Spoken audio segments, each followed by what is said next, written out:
Hello, all of you hicks. Welcome to another episode of Rogue Robot Reviews. Today we are at long last discussing the most famous, most requested, most talked about character from my favorite piece of media ever, Five Nights at Wally's Security Breach, that being the wet floor sign looking robot, Pat Pat.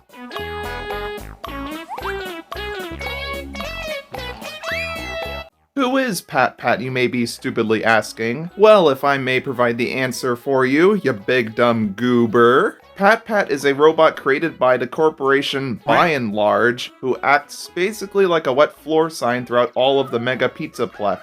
Now, many people will often call this guy Caution Robot, or Wet Floor Bot. But as you see, this is factually incorrect, as in actuality, his real canon name is indeed Pat Pat, referring to the fact that we like to pat their heads. Yes, that is totally his official name. It definitely did not originate from a certain viral YouTuber or anything. We also got our first look at this little guy through a screenshot of El Chip's restaurant prior to the game's release. Pat Pat serves the most important role in the entirety of the the Mega Pizzaplex, of course, yes. Telling the customers, "Hey, there's a bunch of piss all over the floor! Step the hell away or you'll never see your family again!"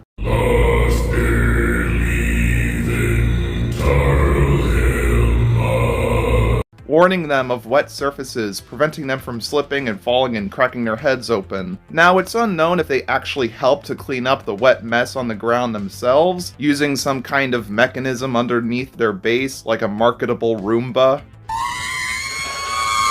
or if they just act as a warning to the guests, leaving the cleanup job to the underpaid staff bots who have nothing better to do. Die, Earth scum. Stay still so I can shoot you. Maybe if we want to figure this out, we could just consult the most reliable source of information ever, the Wall-E Character Encyclopedia, but ain't nobody got time for that! As you can clearly tell, Pat Pat's design is based off of real-life yellow wet floor signs, the same kind that I trip over at work all the time. Only now they have a funny little picture of Glamrock Wall-E slipping on the front, plus a little rectangular head on top, while lacking in any kind of arms or legs, requiring them to likely just scoot along the floor with little wheels. The face in particular, with its cute glowing eyes, is often compared to that of the face of Wall-E himself, or even to yours truly. I just want to explore. Oh my gosh, Wall-E is in the game! Hello? Wall-E! I think I saw Eva, she's over there. But no! Can't you all tell it was clearly based off of the much larger Wall-A's, who work in the garbage-filled sewers of the Pizzaplex? That was totally his true inspiration. I definitely fact-checked that. There is no reason to doubt that at all. And the more that I look at him, the more he looks like 80s Robot from 2011's The Muppets. Listen, not right now, 80s Robot, please. Bummer. Oh, Watch out gag for the... me with a spoon. Yeah, head for the door. Grody to the max. Ow. Ow. I'm really sorry about that. Ow. He also has a pair of little circular ears with speakers on them. Clearly these were meant to resemble those of none other than Mickey Mouse. Pat Pat units can be found in nearly every room, corridor, or storage area of the Mega Pizzaplex, sometimes even in groups. From the lobby to the raceway, from the kitchen to the daycare entrance, they're always a recurring constant throughout the player's journey, making them one of the most numerous robots in the whole franchise. They don't necessarily do much, just remaining stationary, waiting, scouting out for any potential spills or messes. They aren't even much of a threat to the player either, unable to jump scare or kill them, instead just locking eyes with you when you approach them, making them comparatively quite docile, peaceful, and honestly quite welcoming. Although, if you shoot one of them with your Wall-E blaster, it'll proceed to do this. What the fuck? The Pat Pats ultimately serve much more of a major role in last year's DLC, Ruin, where throughout the player's journey, they can be deactivated by wearing the Vanny mask. Deactivating all of them will open up a secret room at the back of the bowling alley, where you can find a whole cult of them preparing to sacrifice the body of this dumbass. You are dead! Not a big surprise. All of these appearances clearly show that the Pat Pats are the key to everything, with so many huge lore implications. What the lore? The lore, guys! The lore! The lore!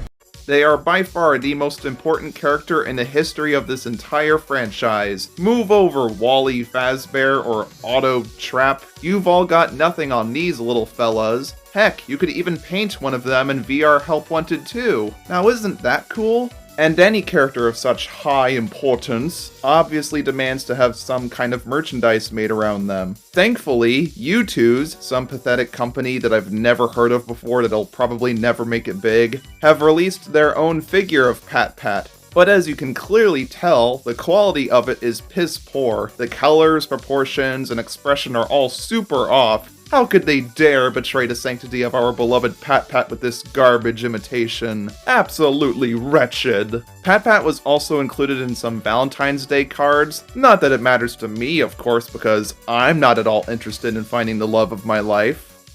Unsurprisingly, ever since the first time we had laid eyes on this character, the fandom fell in love with them, as many have expressed through memes and plenty of fan art. I myself am no different, with Pat Pat easily being my favorite character, with the closest runner-ups being Wally Fazbear himself and Vanessa for obvious reasons. She doesn't care! Y'all can't tell me Vanessa ain't Hey, I might be a small child now, but Vanessa, you just stay fine for like 10 more years, alright? Ugh, I hate kids.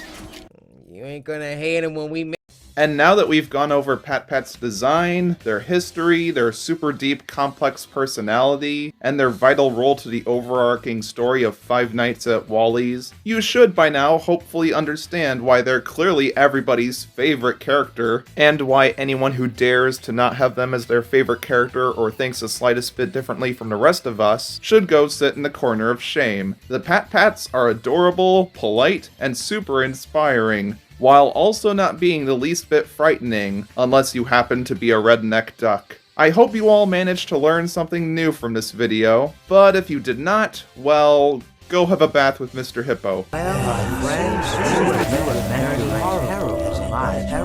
sweet. You know, I don't feel so. These things can be back at all.